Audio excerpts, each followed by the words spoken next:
So why is it that when it comes to startup in Zimbabwe, well, on the African continent, but I'm going to focus startups in Zimbabwe. I'm an investor, and I've attended a few pitches in Zimbabwe, and we end up with investors just listening to the pitches, but not really investing into the startups.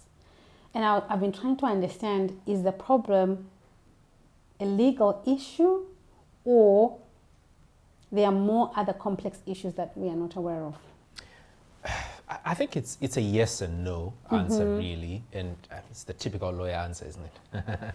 It's the yes and no answer. But I think let's start with, is it a legal problem?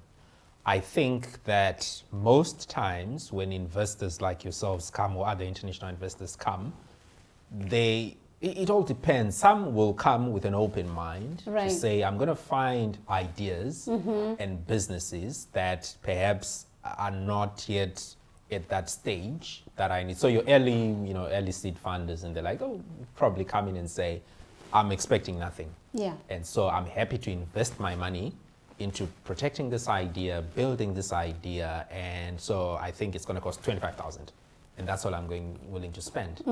So in that case, then you could say, if you were coming in to find something that's already solid and ready to explode onto the market, then, in that case, it becomes a legal issue. You can't invest because you're thinking this business is not structured, this business is not protected, and so legally speaking, I'm not excited to try and put money into it. So that's the legal where I can say, yes, it's a legal issue. But then on the other side, no, it's not a legal issue. It really just comes down to in my mind, the way that startups perhaps pitch, not the ideas, but the business aspect of the idea. Right. I think we keep on harping on the issue that an idea is not a business. Right. I feel like most startups pitch on their ideas. They don't pitch on the business side of it. So have you built a business? So I have an idea, yes I have. Have you built a business? Yes I have. Okay, let's hear about the business. Where's the evidence? Where's the evidence of the business that you've built? Right. Certainly, secondly, where do you see this business going? Do you know the rules that apply to you scaling up your business, for instance, internationally? Right. And all those things. But particularly coming back to the issue about how have you been running your business, can we see the paper trail? Goes back again to the issue we've talked about. Have you forgotten the legal function when you started? Yes. Do you have contracts in place? Have you been remitting your taxes? Do your operations observe the law? Do they all observe the law? Because it's not just good enough to say, well, I have not been privy to it, or I'm not aware of it and the like, because no business wants to take any legacy issue. That's right. That may bite them. Now that they are the parent, then they are told, oh, by the way, sorry, 6 months ago, this startup did not put reports XYZ that we needed. And so the regulator is coming to demand their pound of flesh. And it can be simple things. For example, I'll give you an example. There is a startup, actually a few startups that I support in Zimbabwe. Yeah. And because of the nature of the industry that they are in, it required them to have something as simple as a board.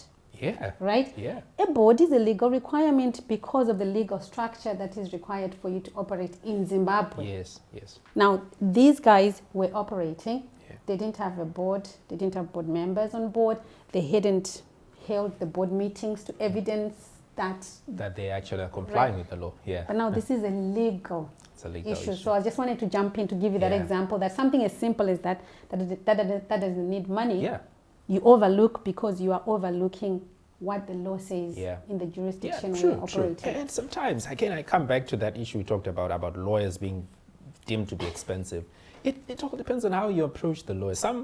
If you approach a lawyer and say, I want a full-scale investigation into my business, you're going to be spending 20, 30 days onto this. Of course, the lawyer is going to say, oh, it's going to cost you $1 million. But sometimes it's as good as just saying, I need a conversation. I have enough money to just pay for an hour or 2 hours of your time. Yeah. But I would like to talk about XYZ. Can you help me on that? I'll do the rest of the research myself, but this is where my ship is heading. Can you give me the highlights of what I need to look out for? It's one thing for a lawyer to draft an agreement for you, and another for the lawyer to say to you, you need to have an agreement. and your agreement needs to address these 5 critical things Yeah. because of the industry that you're operating in. Absolutely. And then you can do the rest. Absolutely. Some of which you can do on your own. You can do the heavy lifting on your own. But you need to be aware exactly what you're looking at. So I like your Absolutely. example of a lot of these startups don't even contextualize or become aware of the fact that they are in the financial services sector, for instance. Absolutely. Or they are in the health sector. And therefore, the way data is treated in the health sector is certainly different from the way that any other data is going to be treated, because there's a section, particularly of the law, that says when you deal with health sector data, you need to do X, Y, Z. Same with child data, you need to know how exactly to handle that. So if you're in that space, but you don't realize that, that becomes a legal issue for any investor. They'll come to Absolutely. you and say, okay, how have you been handling this? And if a startup realizes, a funder realizes, hey, for the last 10 years, you've been collecting people's data, you've just been sharing this data left, right, and center, they always worried, oh, wait a minute, will someone come after me Yes. to ask for their pound of flesh? And it will happen, trust me, because when someone puts money in it and it's advertised that, oh, they've put in $1 million into this, everyone is looking. Yeah. And the regulator can just say, oh, by the way, We don't know about these people. Yeah, we'd forgotten to levy this on them. Oh, they haven't put in their Yeah. tax returns from 3 years ago. Oh, here's a penalty. We need you to pay for this. So I think it's again the same conversation. Be intentional about your legal function. Be aware. Talk to the lawyers. You don't have to seek an opinion. Just seek an audience. Be made aware of what you need to be aware to contextualize where you are in that business.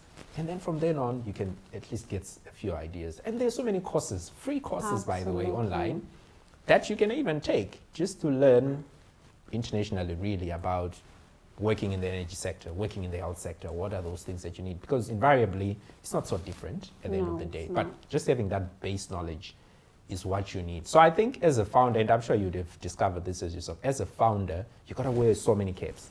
All of You them. probably are going to be your own lawyer for some Yes, time. That yes. means you actually need to understand how to read the law. You need to know the laws for your market and the likes. Yeah. So I think all those issues are things that you really need to be